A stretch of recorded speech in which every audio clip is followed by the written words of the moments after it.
Kung kayo po merong headphone, merong headset at kumbaga medyo maingay dyan sa work nyo or pinapanood mo to right now na nagsatrabaho ka dahil ginagawa mo ang IM Worldwide part-time, maganda no makapag-headset, makapag-headphone ka para rinig na rinig mo yung topic natin, makakapag-focus ka.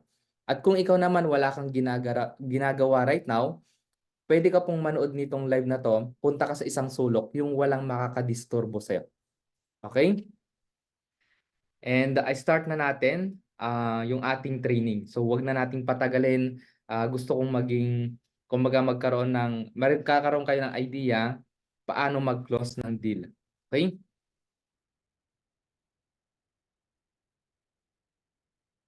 And so my name is J Mart. Sa mga hindi po nakakilala sa akin, I'm J Mart Raton.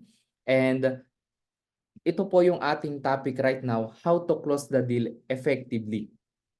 So it's time ulit na improve natin yung personality and skills natin. Maraming nagjo-join dito sa network marketing na um, walang background sa pagdating sa negosyo. Okay, ang iba naman nagjo-join dito and akala nila benta-benta lang. Okay? Yung magbenta ka lang parang kung sa palengke, sa market, yung nandun ka tapos sales lang, benta-benta na gano'n. Tama? Pero alam nyo po ba na kapag yung skills level mo mataas, okay?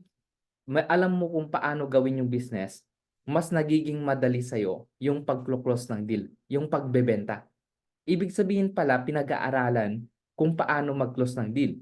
Okay? Kaya kung ikaw struggle ka right now na makapag-close ng deal, makapag-invite at mapamember mo yung tao, para sa iyo tong video na to. Para sa iyo tong training na to. Ikaw yung nag-struggle na 1 month, 2 months, 3 months, hindi ka pa din nakakapag-direct, wala ka pa rin nakakapagpa-join, ihirap ka pa rin magbenta, ibig sabihin para sa iyo tong training na to. Kaya maganda, makapag-focus ka. Kung meron kang ballpen, meron kang papel, makapag-take down notes ka, mas maganda. Okay? And lahat ng knowledge, okay? Tandaan nyo po, no? Lahat po ng knowledge, kapag in-apply po, magkakaroon kayo ng resulta. Pero kapag knowledge lang, or mayroon lang kayong wisdom, pero hindi nyo po ina-apply, powerless po yun. Okay? Nasa application po lahat ng bagay. Nasa action. Okay? Kaya kung napanood mo tong training na to, i-apply mo agad. Hindi man agad na magagawa mo na siya ng perfect, pero time by time, nai-improve yung skills mo. Okay? So very important po 'yan. Ayan. So closing the deal. And dito sa network natin, here in IM Worldwide, I have total of 107 direct. Okay? Meaning 107 po yung na direct ko within 1 year more than. Okay? Yan po yung total na member ko na ako lang po nagpasali. Ibig sabihin, hindi ko po downline na total yan na ibig sabihin grupo. Ibig sabihin, ang point ko is total direct. Ibig sabihin, na direct ko mismo. Napa-join ko mismo. So, team pa rin yan. Okay? Team pa rin. No, yan yung total na na-direct natin habang ginagawa ang IM Worldwide. Di ba? Okay, medyo marami-rami na rin. Di ba? So, 107. So, close the deal. Ang pinaka gagawin natin, yung mag-agree yung client. Tama? Yung mag-sign up siya at magpa-member or bibili ng produkto. Yun ang uh, pinaka pinaka-important sa negosyo natin. Okay? Yan. So simulan na natin and sa mga nandito po sa live, ayan, thank you so much po sa lahat ng nanonood sa ating Facebook Live. At ayun, check lang natin yung ating Facebook Live.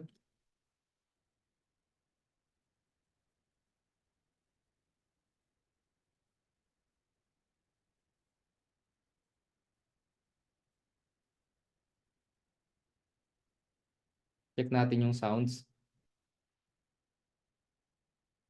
Check natin yung sounds. Okay na. So, simulan na po natin yung ating training, how to close the deal effectively.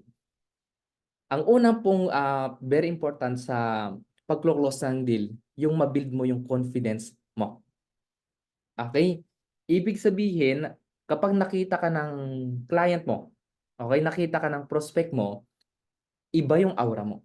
Ibig sabihin, dun pa lang sa confidence level mo na yon, iniisip agad ng tao na makakausap mo, yung prospect na makakausap mo, na matutulungan ako nitong taong to. Dun pa lang sa confidence level. Ibig sabihin mo, pag nag-join ako dito sa taong to, matutulungan ako nitong taong to. Kasi grabe yung confidence level niya. Okay? So dun pa lang, importante na yun. Build your confidence. So paano mo mabibuild yung confidence mo pagdating sa negosyo natin, pagdating sa network marketing? Number one, yan. So kailangan confidence level ka. Number one, believe in the company.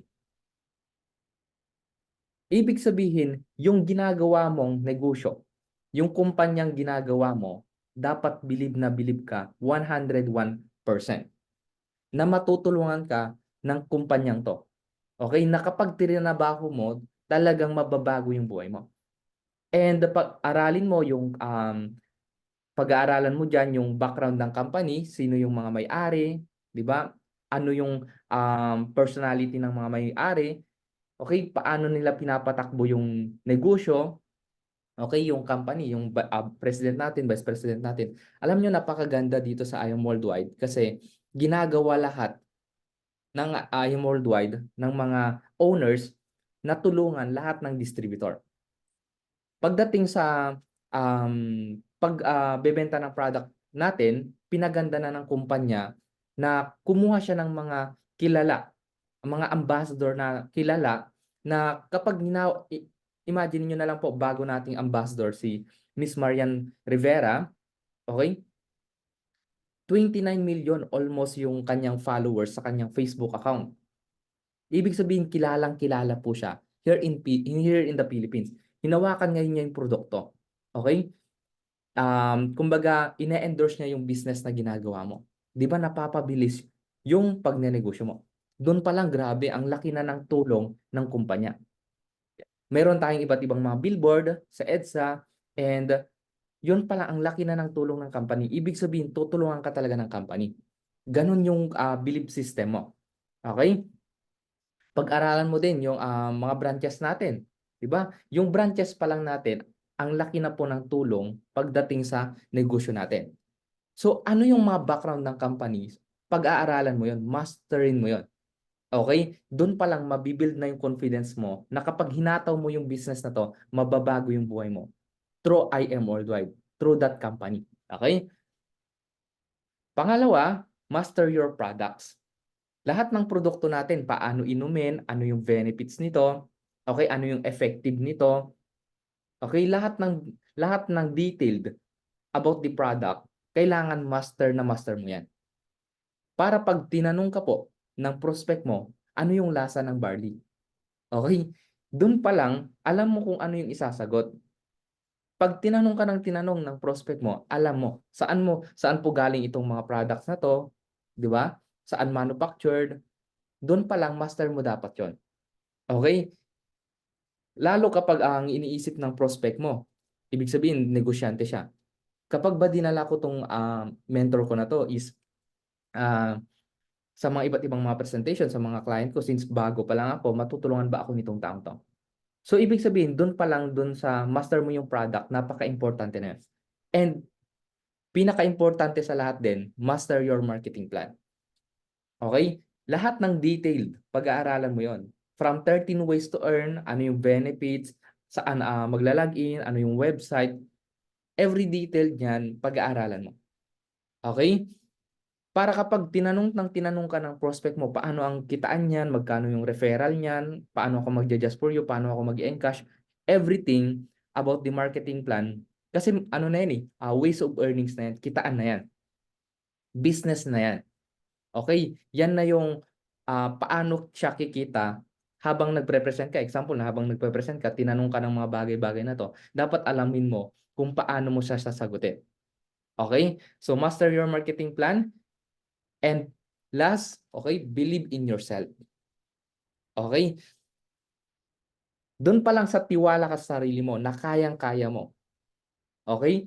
Nakikita na agad ng prospect mo 'yon. Yung aura mo pa lang na ibig sabihin very confident ka na sa negosyo, nakikita na 'yan ng, prospect mo, do'n pa lang puwede na siyang sumali.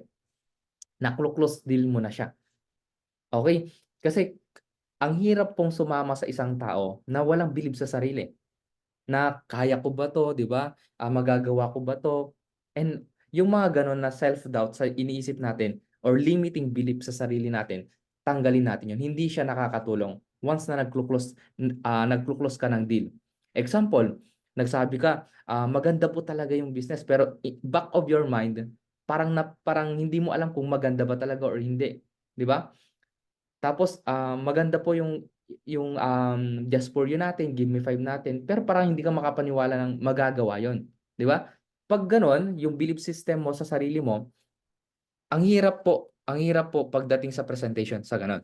Okey, ang hirap pong mag-close ng deal sa gano'ng bagay na meron kang, alam mo 'yun, kulang sa sarili mo.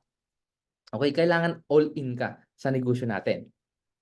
So, be more confident once na nagko-close ka ng deal or nagpe-present ka sa iyong prospect. Dun mo siya mako-close ng deal.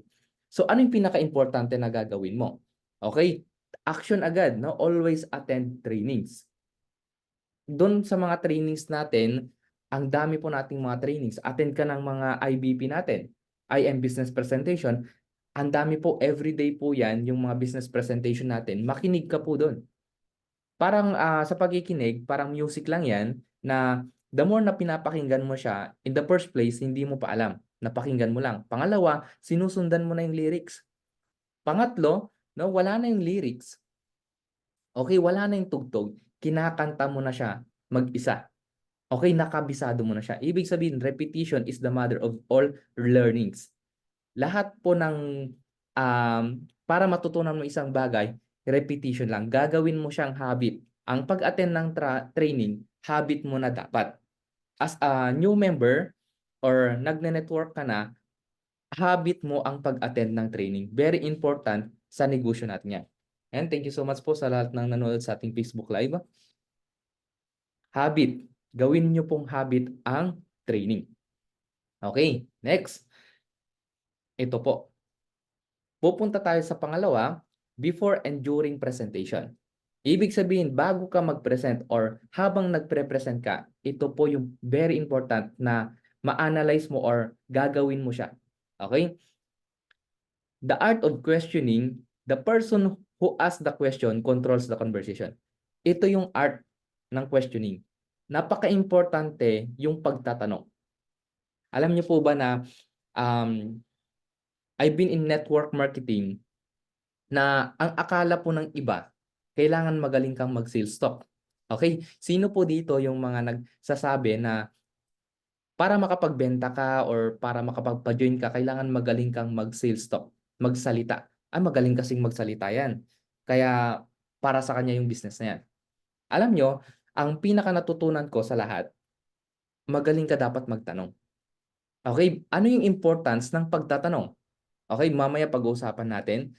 So, lagi mong tatandaan na kasi meron iba't ibang pagsasalita, eh. Merong pagalit, 'di ba, padamdam, 'di ba? Meron naman, patanong, merong, kapag tuldok, story 'yon. So, iba't iba na pagsasalita. So, nasa ano pa rin siya, sa pagsasalita, pero ang gagamitin mo, yung art of questioning. Okey?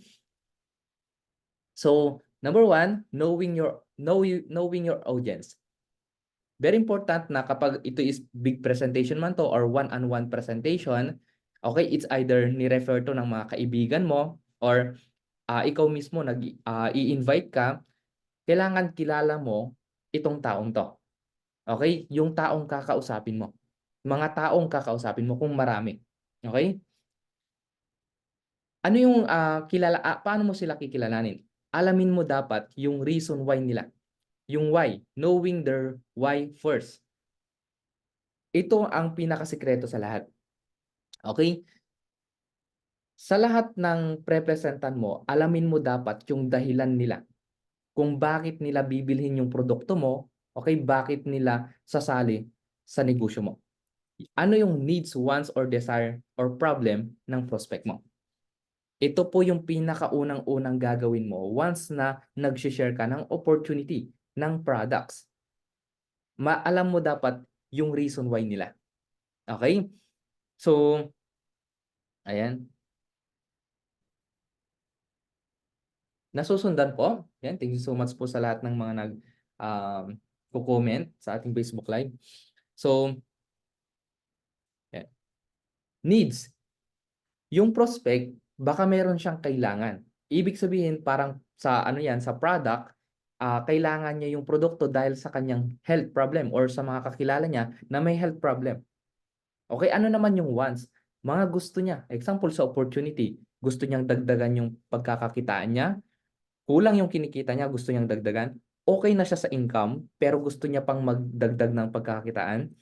Yung iba gustong mag for good, 'di ba? Yung iba naman, ano yung desire or wants? Gustong makabili ng alam mo 'yun, mga property, no? Gustong magpatayo ng bahay na kailangan ng income. Okay? Or problems, ano yung mga problema nila? Problem sa health, problem sa finances, 'di ba?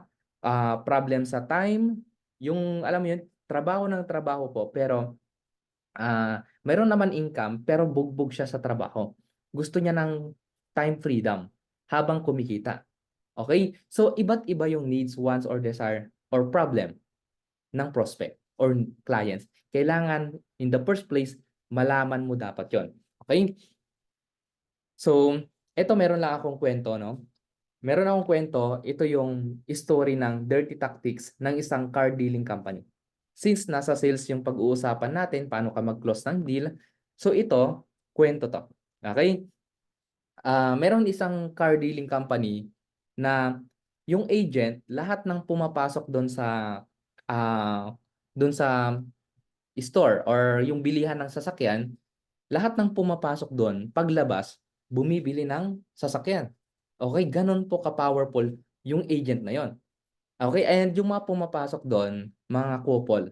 Okay, kadalasan at karamihan talaga pumapasok doon sa bilihan na yon, puro couple. Okay, partner, mag-asawa, or anything.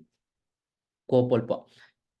Ngayon, pagpasok po nila doon sa car dealing company na yon, okay, siyempre andun na yung agent. Okay, kumusta kayo ma'am? Ito po yung mga sasakyan, ito yung mga style, ito po yung mga ibig sabihin sinabi niya ng mga specs, lahat ng klaseng sasakyan, kulay, gaano kaganda. So ibig sabihin, pinakita niya lahat ng product nila na sasakyan. And after that, since napakita na lahat ng produkto nila na sasakyan, ang ginagawa ng agent, okay, ang ginagawa niya po, inilalagay niya yung couple doon sa isang kwarto. Okay, doon sa meeting room. Doon sa meeting room, ang gagawin ng agent, okay ma'am, stay muna kayo dito. Mayroon lang akong gagawin saglit. Okay? So lumabas ngayon yung agent at iniwan niya yung couple doon sa isang meeting room. Okay? And paglabas ng agent, pumunta siya sa kabilang meeting room. Okay? Parang ma-analyze nyo, magkatabi po yung kwarto. Ngayon, siyempre, ang gagawin ng mag-asawa or mag-couple, nag-uusap na ngayon sila. Okay, ang pinag-uusapan nila, alam mo, mas maganda yung ganitong kulay, mas maganda yung ganitong style, ayaw ko ng ganito, mas gusto ko yung ganito, alam ko mas preferred na yung budget natin sa ganito. So nag-uusap ngayon yung couple about sa nagustuhan nila doon sa pinakita ng agent. Ngayon, ang nangyayari doon sa agent na yon, nakikinig pala siya sa usapan nung mag-couple. Meron siyang nilagay doon na microphone, okay, na connector at napapakinggan niya yung pinag-uusapan ng mag-asawa or mag-couple. After that, ilang minutes, okay, nakapag-usap na yung dalawa. Ngayon, tapos na. Ang gagawin ng agent, papasok ngayon siya doon sa meeting room kung saan andun yung couple or mag-asawa. Ang gagawin ngayon, ang sabi ng agent, alam niyo po ma'am, mas bagay po yung ganito sa inyo. Mas prepared ko din na sa style niyo is ganitong kulay, okay? And mas maganda yung mga ganito. So, iniisip ng mag-couple or mag-asawa, ang galing niyang magbasa ng isip. Okay? Alam agad nung agent kung ano yung gusto nila. At siyempre since gusto nila 'yon, mas oo nga, mas okay ata sa atin 'yon, gano'n yung mag-asawa, mag-couple, binibili na nila. Kaya paglabas, closed deal, okey? So nakuha niyo yung kuwento. Pero alam niyo po, kaya siya tinawag na dirty tactics kasi bawal po talaga 'yon. Okey, nagbayad po or at nakulong at napasara yung car dealing company po na 'yon. Okey, so sa negosyo natin, hindi mo kailangan magkaroon ng gano'n or gagawin yung gano'n, kasi bawal po 'yun. Kasi meron tayong law about private, okey? Mayroong mga private na bawal po yung gano'n, okey? So ngayon, ano yung pinakagagawin mo pagdating sa gano'n, okey? So nasundan po yung kuwento. I hope 'no, meron kayong natutunan do'n, pero 'wag na 'wag niyo pong gagawin 'yon. Ituturo ko ngayon sa inyo paano gagawin, okey? Ayan, okey,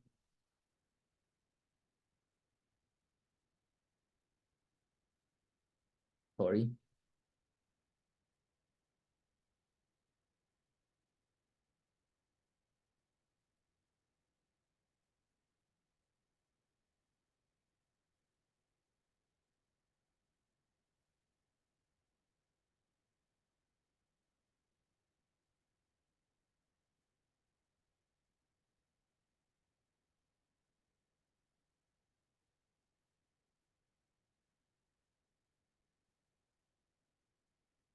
'Yan, na-pause lang tayo ng konti. Okey, proceed po tayo.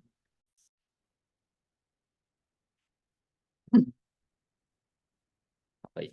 Ayan, so balikan po natin yung ating, topic 'no.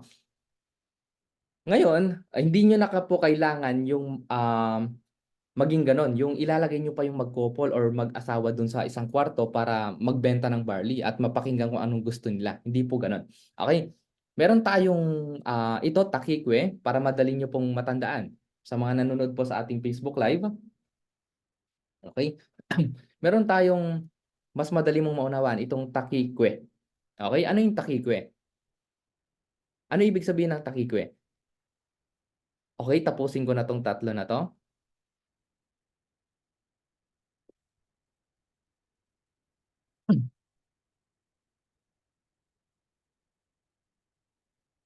Yan, napasobra tayo sa ating slides.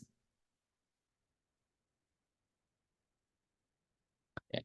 So yung takikwe, para madali niyo pong matandaan, para tumatak agad sa isip natin 'no, ano ibig sabihin ng takikwe? Step one, yung tanong, okey? Hindi mo kailangan pang magbasa ng isip ng gano'n at makinig sa mga gano'ng private. Dito pa lang sa step one na 'to, magtanong, okey? Ang tanong, identify the reason of objection by asking question. Okay, number two, kinig.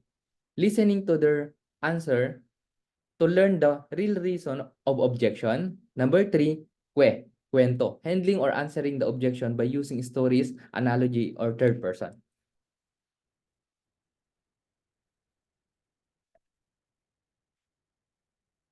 Okay?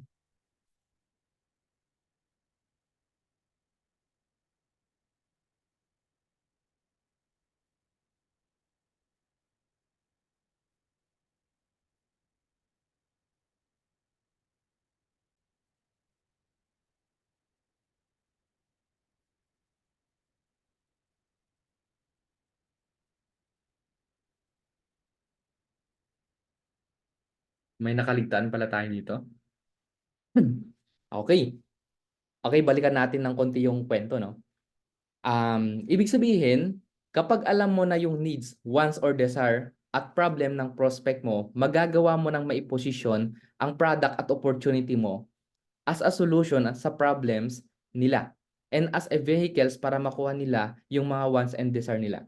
So, ang nangyari dun, kapag alam mo yung, kailangan, yung reason why na pinag-uusapan natin kanina ng prospect mo, sobrang dali mo na lang maiposisyon yung products at opportunity mo as a solution sa problems nila. Example, nalaman mo yung, prospect mo kapag may nagtatanong sa akin, example, ang tinatanong sa akin, "Sir, yung barley po magkano?" Okay. So, ito yung conversation ng, client ko through products. Sabi ko nga, this is, paano mag-close deal ng product, user, at the same time business opportunity. Ngayon may nagtanong sa akin, "Sir, magkano po yung products na barley?" So sa sinagot ko, 1,000 SRP, kapag po member, 500. So ang tatanungin niya, paano mag-member? So binigay ko yung mga iba't ibang mga packages natin from Jade hanggang Silver. Ngayon sabi niya, "Ay sir, ang mahal naman." Yeah. Sino po dito yung sinasabi ng client niya, "Sir, ang mahal naman." Actually, ine-expect ko na yung mga gano'ng sagot, "Ang mahal naman." So ang gagawin ko, tatanungin ko muna. Okay, papasok yung tinatawag nating the art of questioning.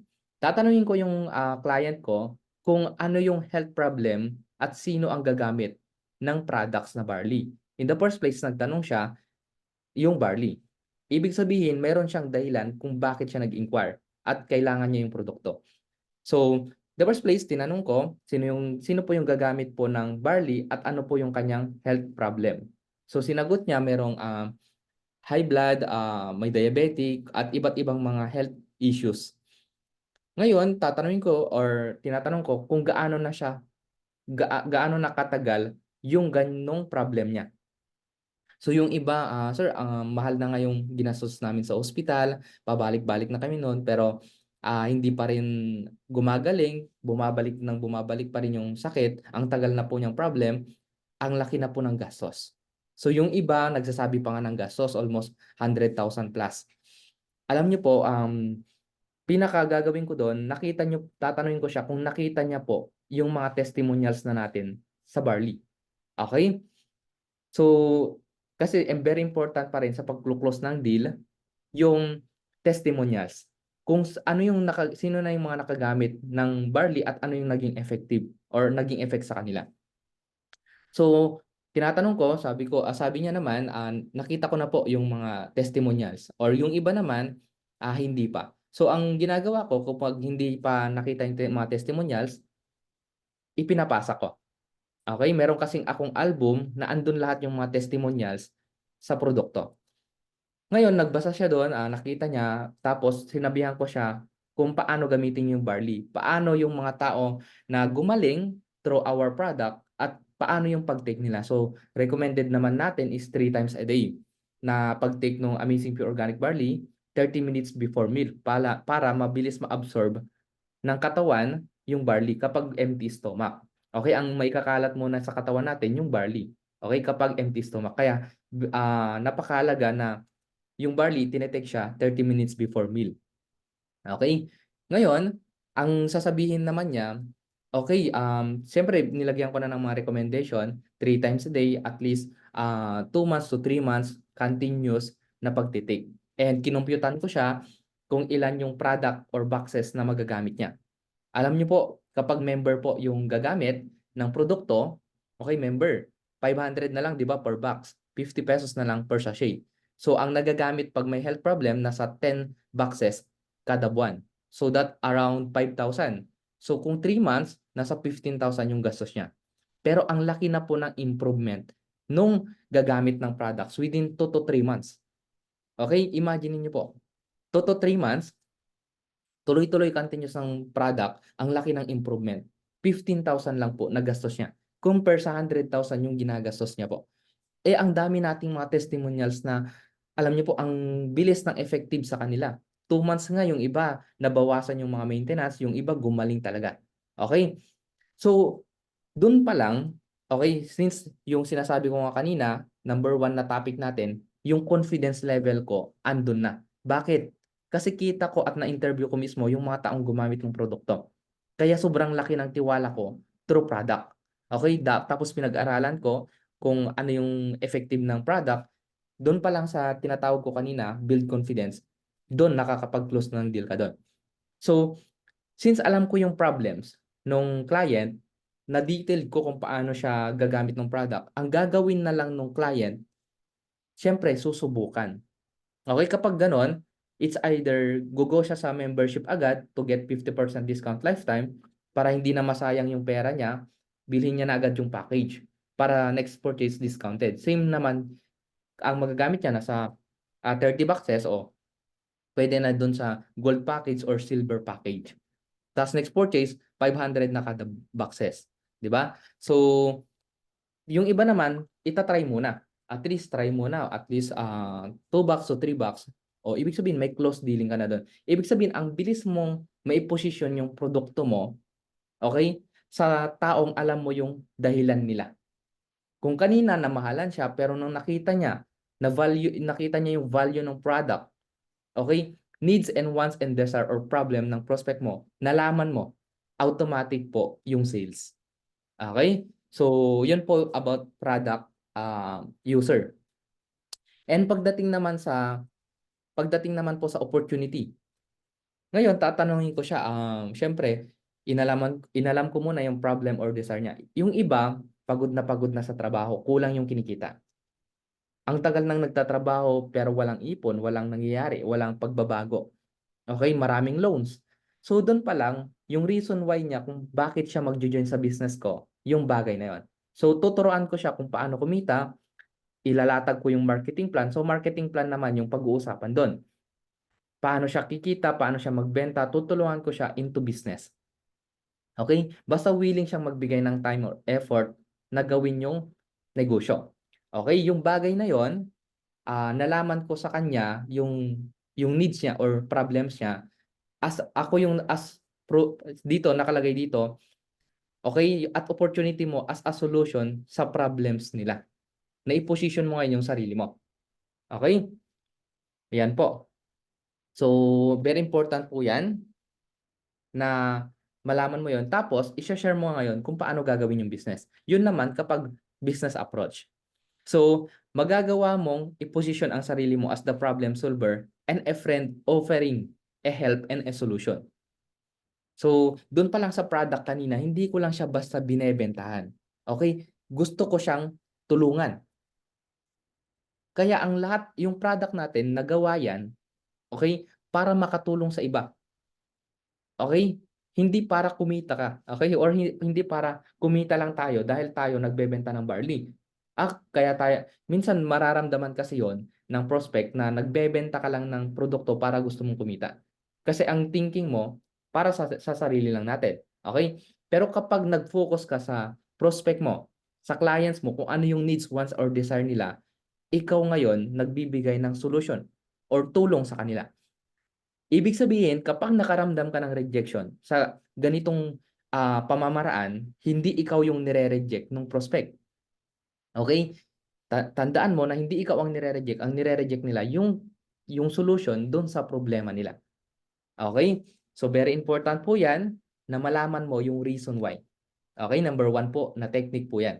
Okay? Hindi naman, okay, tuloy natin. Okay?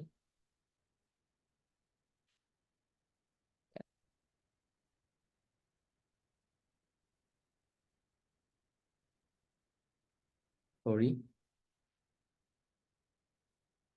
So, ituloy natin tong topic natin kanina, yung takikwe. Okay? Ano ibig sabihin ng takikwe? Hoping guys, no, sa mga nanonood po dito, si Mentor Marites, ayan, and Mentor Marlene. Ayan, mga members po natin.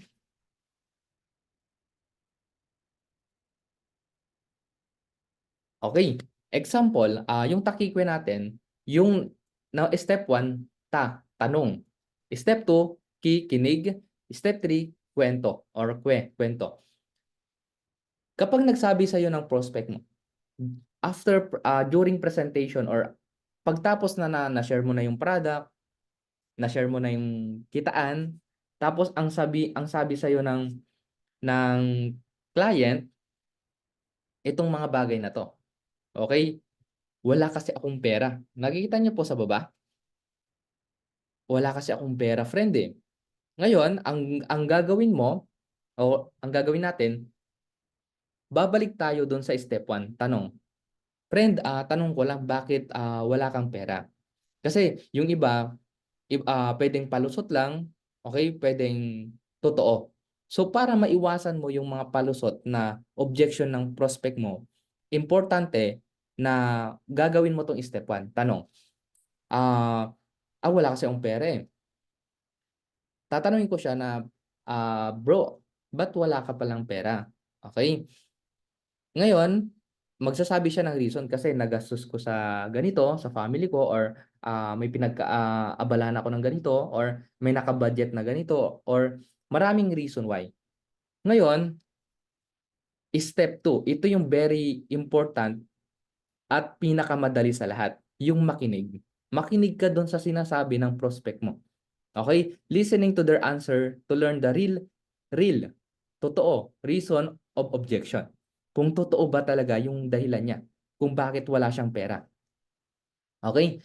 After that, nakapakinggan mo na, papunta ka na sa number 3, kwento. Handling or answering the objection by using stories, analogy, or third-person testimonials. Example, kung ikaw yung nag-join through IM Worldwide na walang pera nung napresentan, or nung nakita mo tong business, wala kang pera, pero ginawan mo ng paraan. Nung nakita mo yung produkto, wala ka ding pera, pero ginawan mo ng paraan. Pwedeng magkwento ka sa sarili mo using stories. Alam mo friend, naunawaan kita. Okay, pwedeng gamitin mo yung feel, felt, found. Yung feel, nafe-feel mo yung pinagdadaanan ng prospect mo. Alam mo friend, na alam mo friend, naunawaan kita at naiintindihan kita. Kasi ganyan din ako dati. Okay? Ganyan din ako dati, walang pera. Marami din pinagkakagastusan. So sabihin mo kung ano yung reason mo before, okay, ano yung nararamdaman mo, tapos felt. And found, ibig sabihin nakagawa ka ng paraan. Si-share mo sa kanya. Pero, alam mo, ang tagal ko din nagtatrabaho pero wala pa ring ipon kasi kulang yung kinikita, ang daming pagkakagastusan. Pero kapag wala akong gagawing paraan, ibig sabihin, pag wala akong gagawing paraan, mananatili na after 2 to 3 years from now, ganun pa rin ang problema ko, wala pa rin akong pera. Kaya ito, nung nakita ko tong kitaan na to, itong business na to, ginawan ko siya ng paraan. Kasi alam ko, ito yung magiging solusyon dun sa matagal ko ng problema na kulang yung kinikita ko. Okay? Kaya ginawan ko ng paraan. So share mo kung ano yung ginawa mong paraan. Yung iba nag-loan, yung iba naman nanghiram, yung iba naman is nagbenta ng mga gamit na hindi na ginagamit. Yung iba naman maraming reason, okay, maraming dahilan kung paano ka makagagawa ng paraan. So share mo sa kanya. Ganun po yung pag-handle or pag-answer ng objection. Pwede kang gumamit ng stories. Kung ikaw naman yung nag-join na may pera na, may savings, pwede mong ikwento yon. Tapos, um, pwede kang gumamit ng third-person testimonials. Ay, alam mo friend, yung kakilala ko or yung member ko wala ding pera before. Ganyan din yung na-experience, naiintindihan kita, naunawaan kita. Pero, alam mo yung kakilala ko, naging member din siya sa IM Worldwide na to, wala din siyang pera. Ano kasi siya tambay siya before. Tapos nung nakita tong business na 'to, nabuhayan yung pangarap. Alam mo kung anong ginawan ng paraan? Okey, nagbenta. Okey, nagbenta ng mga bagay na hindi niya na ginagamit. Okey?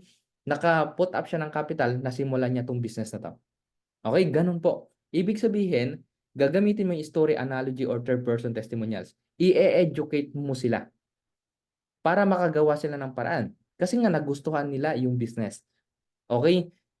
Yung problem nila makakasolusyon. So yan, linya, ask ko muna sa asawa ko, small time. So bago ka palang nagpre-present, pwedeng sabihin mo na yung mga bagay na yan. Okay, answerin mo na ta. So, ayan, balik tayo. Okay, malapit na po tayong matapos kasi 12 na. Okay, meron tayong meeting, another meeting. So ito din mga mentors, very important to.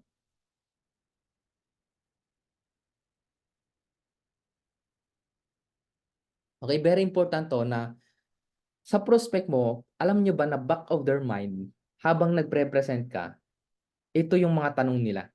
Can I trust you? Okay? Kaya dapat kung online mo man ginagawa, yung Facebook account mo pa lang katiwa-tiwala na. Okay? Pangalawa, syempre yung confidence level mo andun na yon para tiwala siya na matutulungan mo siya sa business. Okay? Can I do it? So yung negosyo natin, gawin mo lang, very simple lang yung presentation natin, simple lang yung gagawin mo, yung madali niyang maunawaan. Kasi ang thinking ng prospect mo, kapag ba nag-join ako sa ganyang business, gagawin ko din yung ginagawa mo. Tama? So, kung ganyan kahirap yung ginagawa mo, Sa tingin mo magjo-join ba siya or hindi? 'Di ba? Ang hirap. So, kailangan gagawin mo lang siya as a simple. Can I do it? Can you help me? Okay, 'di ba lagi natin sinasabi sa presentation natin, hindi mo 'to gagawin mag-isa. Gagawin mo 'to na may kasama. Kasama mo ako, okay, maraming tutulong sa'yo, ito yung team. Kaya very important na na-expose mo yung prospect mo or client mo sa mga team members natin. Okay? May mag-share or something na ma-expose mo siya sa mga kung nasa international ka man, OFW ka man, or nasa provinces ka man, ma-expose mo siya sa mga Zoom meeting. Okay, mga presentation natin para alam niya maraming tutulong sa kanya. And very important sa lahat, can you help me? Yung tanong na yan, okay, yun nga, ma-expose mo, tapos hindi niya to gagawin mag-isa. Lagi mong sasabihin sa kanya to, hindi niya gagawin to mag-isa. Maraming tutulong. So, yan ang tumatakbo sa isip ng prospect kapag prinepresentan mo siya or sinesharean mo siya ng business mo. Okay? So, ano yung mga closing tips? Ito po, mga closing tips natin. Assumptive closing. After the presentation, na-present mo na yung produkto, na-present mo na yung negosyo, ang pwede mong tanungin doon sa client mo, ano yung pinaka nagustuhan mo sa lahat? Okay? Nasusundan po ba?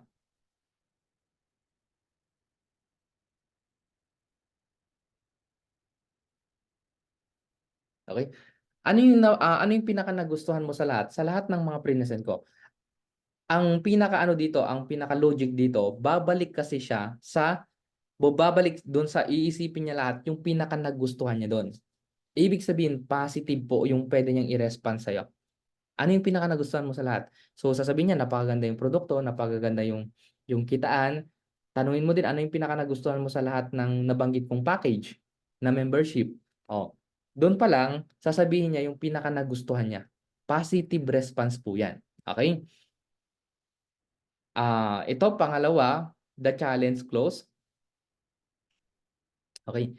Itong tatlo na to, pwede mo tong gamitin pagtapos ng presentation. Closing tips to. Consultant closing. Tatanungin mo yung client mo, how much do you want to earn and how much time can you give daily for the business? Friend, kapag gagawin mo tong business, magkano ang gusto mong kitain kada buwan? Pwedeng siyang magbanggit siya ng numbers. Okay? 10,000, 20,000, 50,000, 100,000, kung ano man yung babanggitin niya sa'yo. Okay? Papakinggan mo lang. And pangalawa, tanong mo sa kanya, how much time can you give daily for the business? Nagagawa ko lang tong business na to, mga siguro 1 hour to 2 hours part-time. Okay? Ngayon, pwede mong sabihin sa kanya na, okay, gusto mong kumita ng sabihin na lang natin 30,000 kada buwan or 50,000 kada buwan na lang, 50,000 kada buwan. Okay, 1 to 2 hours ang kaya mong ibigay daily. Ngayon, willing ka bang matuto, turuan kita, coachable ka ba? Okay, sasabihin niya, yes. Ngayon, tatanungin mo ulit, willing ka bang gawin yung mga bagay na ipapagawa ko sa'yo para kumita ng 50,000 kada buwan? Kasi meron siyang gagawing part, may gagawin kang part. 50-50 yung gagawin. Okay? And pag nagsabi siyang yes, okay, welcome sa I Am Worldwide. So, na-close deal mo na siya. Okay? Pagdating naman sa product, yun, nabanggit ko na kanina, consultant closing po yun, yung ginamit ko kanina. Okay? Challenge closing. What is the biggest benefit of the business? Friend, ano yung pinakamalaking magiging benefit sa iyo nito kapag ginawa mo tong business? Okay? Na-present ko sa iyo yung kitaan. Ano yung pinakamalaking benefit sa iyo at sa family mo itong business na to? Sasabihin niya, ayun, pwede akong kumita ng ganito or madadagdagan yung kita ko, matutulungan ko yung family ko. Maraming mga, ngayon, i-challenge mo siya. Okay, yan ang pwedeng makatulong sa'yo, yan ang magiging benefit sa'yo. Ready ka ba or gusto mo ba na simulan na 'tong business? Okay? Para yung sabi niya kanina, yung magiging benefits para mangyari yan, yung benefits na sinasabi mo. So welcome through I Am Worldwide. Okay?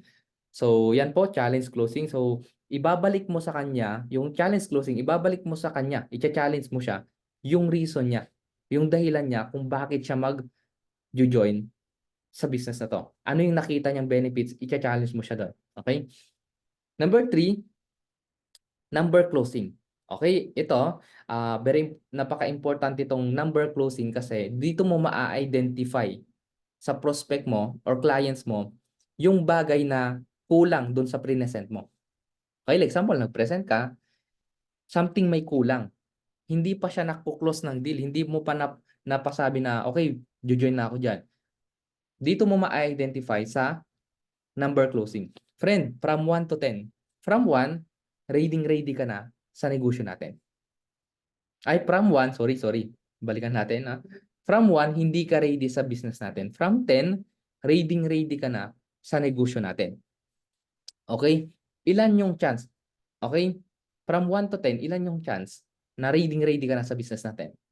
Pag nagsabi siya ng 6 to 10, ibig sabihin gusto niya. May kulang lang. Sabihin niya, friend, nasa 7. So, nakita mo yung difference. From 7 to 10, tatlo yung kulang. Friend, ano yung tatlo? Ano yung kulang? Para masagot ko na agad or matulungan kita agad na masolusyonan yung kulang. May mga tanong ka pa ba? May kulang pa ba? Ngayon, sasabihin niya sa'yo, ganito kasi ganyan. O, balik ka doon sa tinatawag nating handling of objection. I-handle mo ulit um, yung kanyang objection. So, doon ka sa takikwe. Okay? Yung tanong mo, ito, tapos yung kinig, tapos magbigay ka ng, ma-educate mo ulit siya. Okay? Pag sinabi niya naman na 2 or 1, i-congratulates mo na siya. Thank you sa time mo, bro. Maraming salamat. Pinagbigyan mo akong mapakinggan mo tong business na to. Salamat sa time na binigay mo. Alam kong hindi ka pa ready. So, kapag ready ka na, kontakin mo lang ako. Thank you, bro, sa iyong time. So, reject mo na siya. Okay, i-reject mo na siya kasi 1 na eh. Ibig sabihin, wala nang chance yun. Okay?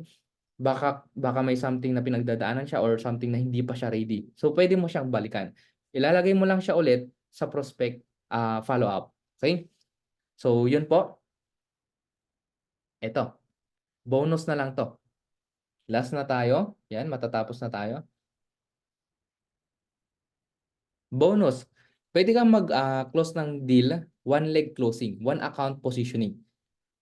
Ang one account policy is left and right lang. Ikaw to, left and right. Ngayon, hahanapin mo yung left and right mo. Sasabihin mo dun sa friend mo, friend, join ka. Kasi napakaganda, one account policy lang tayo. Pag nilagay kita dito sa left, okay, lahat ng mare-refer ko na ilalagay ko sa left, under mo na.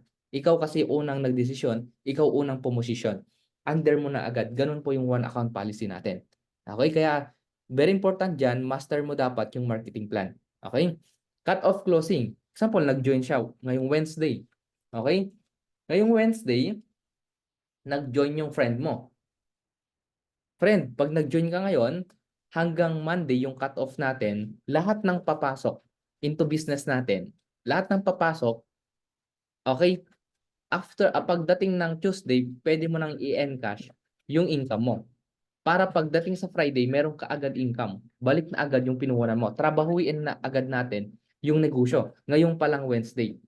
Pwede ka nang mag-give me 5, pwede ka nang mag-just for you. Para balik na yung puhunan mo. 'Di ba? Yun po yung cut-off closing or calendar closing. Okay, cut-off. And eto guys never say think it over for a while.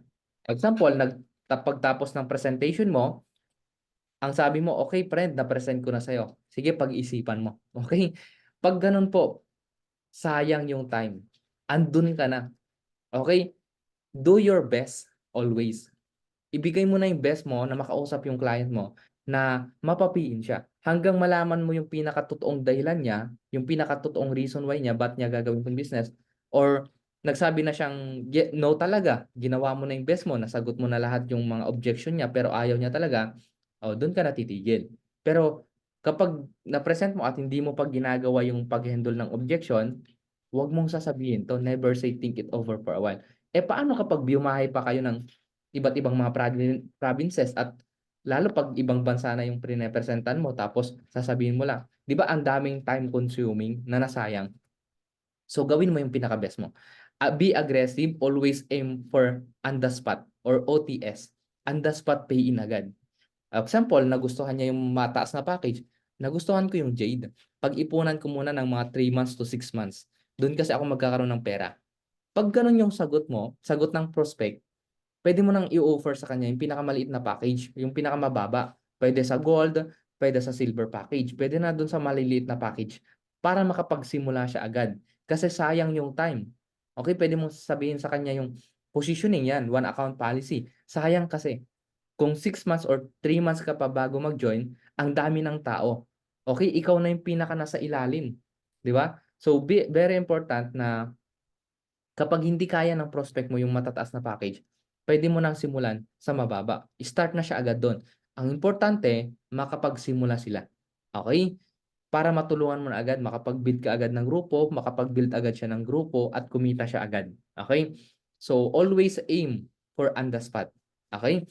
So, ayan, 'yan po yung mga paraan paano mag-close ng deal ng prospect.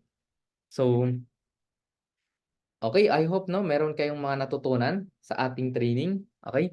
Thank you so much sa mga nanood po nitong, Facebook Live natin and uploaded ko din po sa aking YouTube channel. So, puwede niyo po akong subscribe sa aking YouTube channel para mapanood niyo 'tong, video na 'to, mabalikan niyo and puwede niyong i-tag yung inyong mga members, downlines, okey, team warriors. Um hoping 'no, na itong close dealing na 'to magbigay sa inyo ng mas productive sa pagnenegosyo natin. Mas maraming pay-in, makapag-build kayo ng grupo at, magkaroon ng result sa negosyo natin. And thank you so much everyone and have a good day po. God bless po sa inyong lahat. So my name is Jay Marchaton and I am worldwide. Thank you so much everyone. God bless.